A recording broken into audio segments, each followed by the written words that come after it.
Samajwadi party के सांसद रामजी लाल सुमन के घर पर करणी सेना ने हमला कर दिया और पुलिस के साथ भी धक्का मुक्की हुई, मारपीट हुई। रामजी लाल सुमन ने बयान दिया था।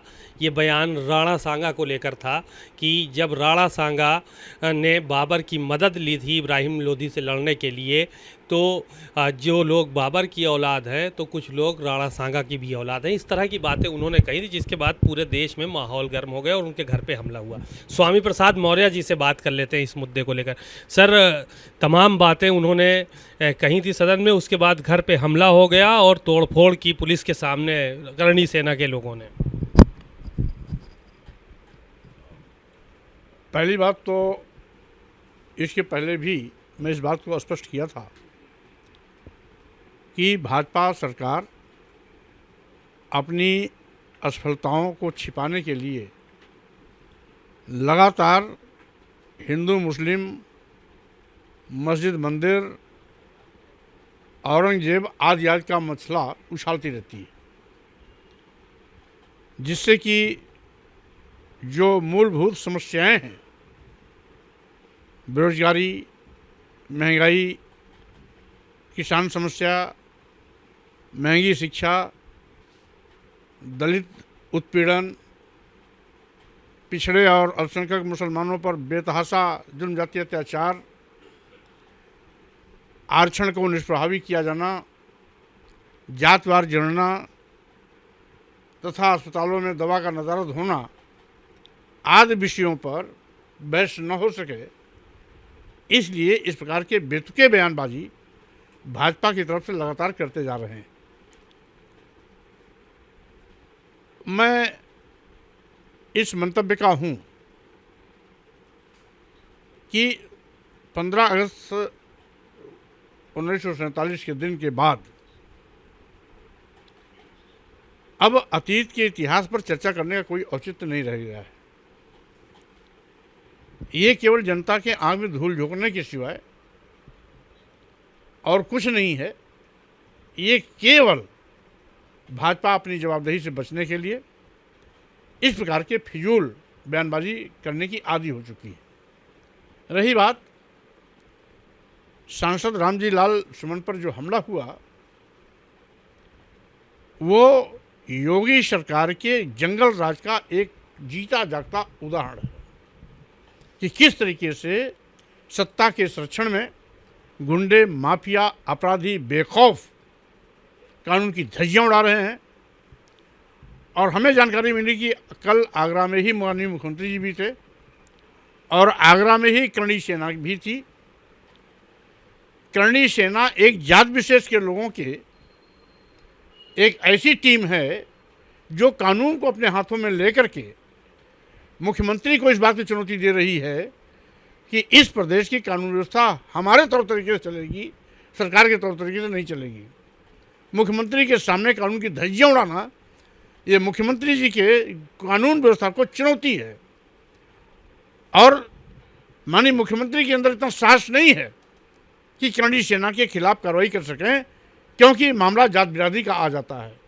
जात बिरादरी के मोह में माननीय मुख्यमंत्री जी करणी सेना के नंगानाज के खिलाफ कोई भी कार्रवाई नहीं करेंगे। अगर यही कोई दलित किया होता, पिछड़ा किया होता, आदिवासी किया होता, मुस्लिम किया होता, तो अब तक उसके यहाँ बुलडोजर भी चले गए होते, कई दर्जन केस भी लग गए होते, कई लोग जेल के सलाखों में पहुंच गए होते।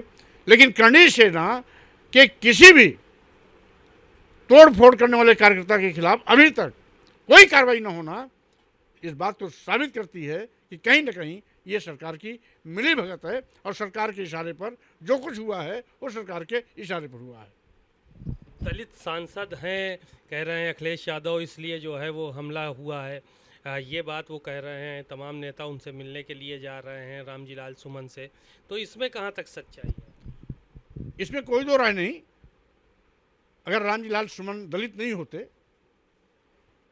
अगर वो ब्राह्मण होते, अगर वो क्षत्रिय होते, तो उनके यहाँ इस प्रकार का हमला करने की हिम्मत किसी के अंदर नहीं होती। 100 बार सोचता कि उसके हमला किया जाए नहीं किया जाए। वो दलित थे, इसीलिए मनबड़ अराजक तत्व करणी सेना के नाम पर वहाँ जाकर के नंगानाज किए। मुख्यमंत्री योगी आदित्यनाथ का बयान आया मथुरा को लेकर कि मामला कोर्ट में है, इसलिए हम लोग सम्मान कर रहे हैं, नहीं तो नज़ारा कुछ और होता वहाँ का। अब ये मुख्यमंत्री की भाषा नहीं, मुख्यमंत्री मुख्यमंत्री होता है और प्रदेश के सभी लोगों का होता है। लेकिन जिस तरीके से उनका ये बयान आता है, लगता है जाति द्वेष भावना से प्रेरित होकर के उनकी हर कार्रवाई होती है। और यही कारण है कि उनकी भाषा मुख्यमंत्री की न होकर के एक अराजक तत्व की जैसी होती है। हम समझते हैं मुख्यमंत्री के मुंह से अराजकता की भाषा शोभा नहीं देती है। और अगर माननीय न्यायालय उसमें कहीं है तो न्यायालय नहीं होता तो हम देख लेते क्या मतलब क्या होता है। इसका मतलब है यह उनकी कहीं ना कहीं दूषित मानसिकता है, जो जाति धर्म वर्ग से प्रेरित होकर के एक वर्ग विशेष के खिलाफ इस प्रकार का गलत बयानी कर रहे हैं। उनके मुंह से इस प्रकार की बात शोभा नहीं देती। कुछ अधिकारी भी हैं बयानबाजी कर रहे हैं। अनुज चौधरी एक सीओ हैं संभल में, वो कह रहे हैं अगर सेवाई खिलानी तो गुजिया खानी पड़ेगी। शायद अनूप चौधरी को नहीं मालूम, पहले लोग गुजिया भी खाते थे और सेवई भी खाते थे। हिंदुओं के यहाँ जब कोई पर्व होता था तो मुस्लिम समाज के लोग गुजिया भी खाने आते थे, और जब ईद होती थी तो हिंदू समाज के लोग वहाँ सेवई भी खाने जाते थे। लेकिन गुजिया और सेवई में अगर भेद डाला है, दूरी बनाई है, तो भाजपा सरकार ने बनाई है। और भाजपा सरकार के वो एजेंट जो अधिकारी होते हुए भी अपनी मर्यादा के विपरीत जाकर के इस प्रकार की अनर्गल पर्याप्त बयानबाजी करते हैं, वो बहुत ही अशोभनीय है, निंदनीय भी है। अधिकारियों को अपने मर्यादा में रह के आचरण करना चाहिए, राजनीतिक भाषा बोलने से बाज आना चाहिए। यदि राजनीतिक भाषा बोलनी ही है तो उनको पद से पहले इस्तीफा देना चाहिए और उसके बाद फिर राजनीतिक भाषा बोलनी चाहिए। एक सवाल ये था कि अखिलेश यादव कल कन्नौज में थे, उन्होंने वहाँ पे कहा कि जब समाजवादी पार्टी की सरकार थी तो हम लोग फ्रेगनेंस पार्क बनाए, हम लोगों ने, हम खुशबू फैलाना चाहते हैं प्रदेश में देश में, और ये जो है वो दुर्गंध फैलाना चाहते हैं भारतीय जनता पार्टी के लोग। देखिए, कुल मिलाकर के आज जो मूलभूत समस्या है, करोड़ों नौजवान बेरोजगार हैं, उनको रोजगार चाहिए। आम लोगों को महंगाई से मुक्ति चाहिए। आज किसान 3 साल से दिल्ली बॉर्डर, शंभू बॉर्डर पर आज भी धरना स्थल पर बैठा हुआ है। न्यूनतम समर्थन मूल्य उसको चाहिए, लाभकारी मूल्य देने की व्यवस्था करनी चाहिए, छुट्टा जानवरों की फसल चरने से बचाना चाहिए, महंगी शिक्षा से लोगों को मुक्त करना चाहिए, सरकारी अस्पतालों में दवाइयाँ निःशुल्क होनी चाहिए, सुगंधित पार्क और विषैले पार्क से नौजवानों को रोजगार नहीं मिलनी है। इसलिए काम वो करना चाहिए जिससे कि जनहित दिखाई पड़ता चाहिए और लोग सीधे उससे लाभान्वित होते रहने चाहिए। आखिरी सवाल था, प्रधानमंत्री नरेंद्र मोदी ने जो है सौगात मोदी देने की बात कही, 32 लाख मुस्लिम परिवारों को कहा कि वो किट दी जाएगी ईद के मौके पर। हम समझते हैं ये केवल दिखावा छलावा है। जो सरकार जाति दुर्भावना से प्रेरित होकर के हिंदू मुस्लिम के एजेंडे को लगातार चलाती रहती है, वो किट दे करके उनका दिल नहीं जीत सकती है। अगर दिल जीतना है तो भाईचारे का हाथ बढ़ाना चाहिए।